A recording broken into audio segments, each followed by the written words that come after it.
afraid of coronavirus. I say stay home, protect all people, improve yourself.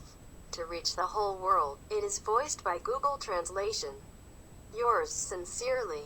Follow me, connect to life.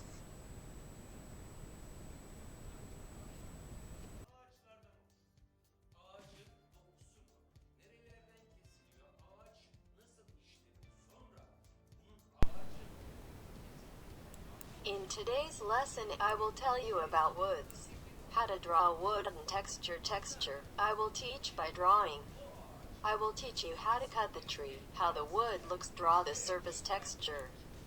Let me tell the tree by cutting it into two parts, looking at the base we cut and drawing the details that appear. Now, with our free hand, let's draw the circular base of the tree in the form of a circle or circle.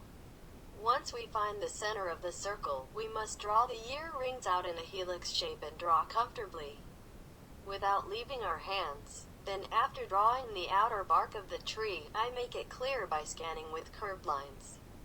Now I want to talk about the general characteristics of the trees.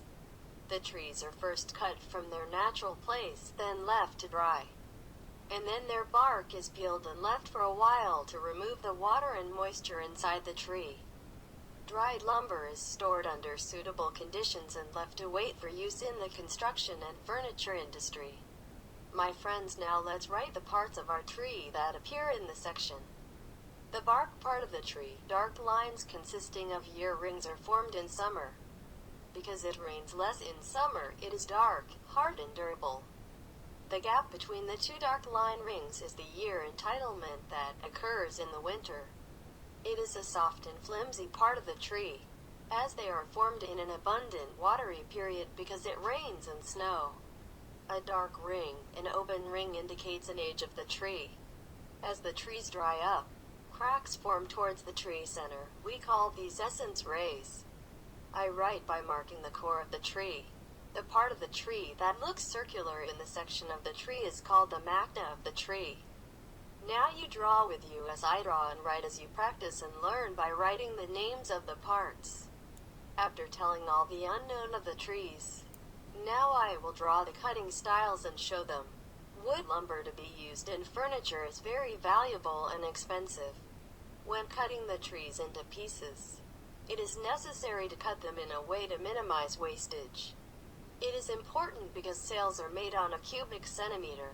When we bring our timber to the carpentry, we can first cut it from the side shell parts in the form of a square base, then we can make the cutting operations according to the need. Even the outer shells can be used in restaurants, bars, summer resorts, construction areas at the seaside. Beautiful environments can be created by preparing beautiful wall boards by burning the cover boards with curtains and varnishing them. Now, my friends, as I will explain the wood texture on the surface of the cube prism. To draw the cube prism I first draw a circle with my hand. Then I find the center of my circle. By drawing a vertical line down from the center, I find the radius of my circle, because the radius gives any edge length of the cube prism that I will draw. Or the radius divides the circle into 6 equal parts. If I stretch the radius line I found upwards, when I divide my circle into 2 and then the arc into 3, I find the bitter pain. By moving these points to my opposite semicircle, I combine them with the lines and draw the cube prism correctly in an isometric perspective without using rulers and compasses. After determining the tonal values of the surfaces in the direction of the light I get from the left of the cubic prism is 1, 2, 3. I will draw the square surface I scanned on the second surface, remembering the perspective of the circle. Then I draw the hair pattern surface that should be on the first surface. I do intonation between the lines between the soft gradation technique. Now the surface I will adhere to is the third surface, the surface on which the fibers provide the tree to grow upwards.